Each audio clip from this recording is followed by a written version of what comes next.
Hi, this is Raj Unleashing Talent. Welcome on another podcast. And today, for leaders, I'm going to talk about the power of trust and ownership. I think they are complementary to each other.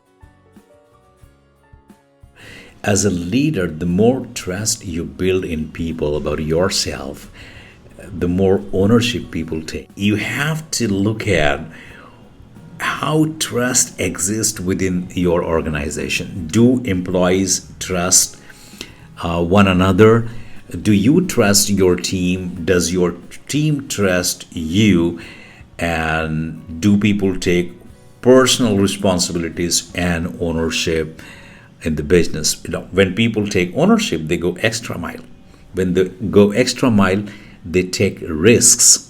They become innovative, they become creative. So basically, when there's a high trust and high ownership culture in any organization, people start taking initiatives. They build up that growth mindset. They start believing them in themselves and in the system. They start believing in the leader.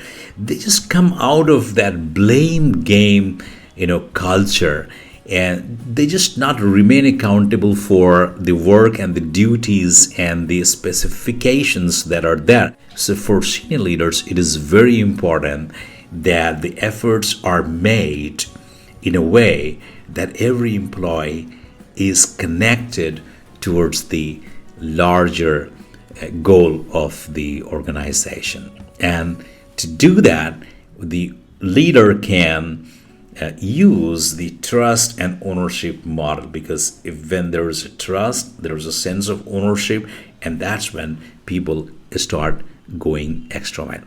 I mean, just imagine a situation when 20-30% of your people are disengaged. They're working, they're getting salary, they're happy, but they're not taking initiatives because of the fear of the leader, fear of the manager, fear of themselves not taking that initiative, not having confidence in the organizational system and processes. It is the responsibility of the leader to foster the sense of ownership. And how you do that? You do that by participating, by engaging them into major decisions, by understanding the problems and issues that they are facing. And remember, the biggest trap for any leader is his or her own style. And if your style is doing too much of micromanagement, it's a problem. If there's a very high trust and high ownership, if that kind of culture you are able to evolve, that means your people are into the innovation and high energy zone, and that is when the organization starts really growing and people start thriving. Every person feels responsible. You have to understand that the ownership comes from within,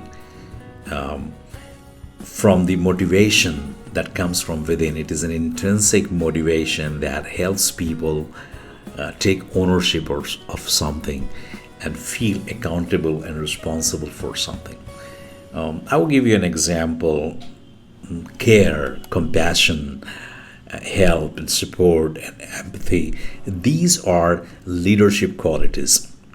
These are the qualities, when demonstrated, people feel motivated, right? And they start taking ownership. So you can hold an employee accountable for not doing something correctly, but also you can help an employee accomplish his or her goal through your coaching and developing employees and mentoring. That is how you contribute. You have to be focusing more on leading rather than managing people.